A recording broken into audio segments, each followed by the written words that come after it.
क्या content creators सच में इस ट्रिक को यूज़ करके अपने टैक्सेस को ज़ीरो कर सकते हैं? मेरे पास में रिसेंटली एक क्रिएटर का कॉल आया। उसने मुझे कहा कि सर, मुझे एक ट्रिक पता चली है, इससे मेरे टैक्सेस ज़ीरो हो जाएंगे। ना मुझे कभी इनकम टैक्स डिपार्टमेंट वाले नोटिस भेज पाएंगे और ना ही मेरे से कभी कोई टैक्स वसूल कर पाएंगे। मैंने कहा सर, कौन सी ट्रिक है, मुझे भी बता दीजिए, कुछ लोगों का मैं भी फ़ायदा कर दूंगा। उन्होंने कहा कि सर, एचयूएफ बना करके हम इनकम को डाइवर्ट कर लेंगे, क्योंकि इनकम इंडिविजुअल और एचयूएफ में डाइवर्ट हो जाएगी तो वहाँ से मेरा टैक्स ज़ीरो हो जाएगा। मैंने कहा सर देखिए, इनकम टैक्स एक्ट के अकॉर्डिंग एचयूएफ एक सेपरेट पर्सन ज़रूर है, लेकिन वेरियस कोर्ट रूलिंग्स में ये वेल सेटल्ड लॉ है कि कहीं पे भी अगर आपका पर्सनल स्किल इन्वॉल्व है, अगर आपका पर्सनल एक्सपीरियंस इन्वॉल्व है, तो ऐसी डायरेक्ट अट्रीब्यूट होने वाली ऐसी कोई भी इनकम एचयूएफ की इनकम नहीं होगी। Even as a chartered accountant मेरी इनकम भी एचयूएफ में नहीं जा सकती है। तो ये जो आप बात कह रहे हैं, ये एक मिथ है।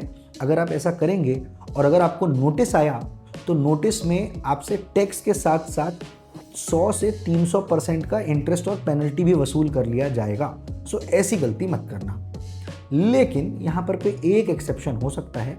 अगर आपका चैनल ऐसा है जहाँ पर पे बहुत इंफ्रास्ट्रक्चर इन्वॉल्व है, बहुत सारे पीसीज, कंप्यूटर्स, टीम, ऑफिस, ये सब कुछ इन्वॉल्व है, तो आप अपने सारे रिसोर्स को एचयूएफ में ट्रांसफ़र करके then you can make it a business, proper traditional form of business, और वहाँ से आप जो इनकम अर्न करेंगे वो आप एचयूएफ में ज़रूर कर सकते हैं। बट सिर्फ टैक्स एडवांटेज के लिए ये स्ट्रक्चरिंग करना शायद अच्छा ना भी हो, क्योंकि अगर आपका एक बार पैसा एचयूएफ में गया तो now the ownership is with HUF, तो अब आपका उस पर मालिकाना हक नहीं है, अब इस पर हक रहेगा को-पार्टनर्स का। I am C Raghav Khandelwal, exclusively dealing with taxation for content creators. If you have any tax के related query, feel free to reach out and I hope it was helpful. Thank you.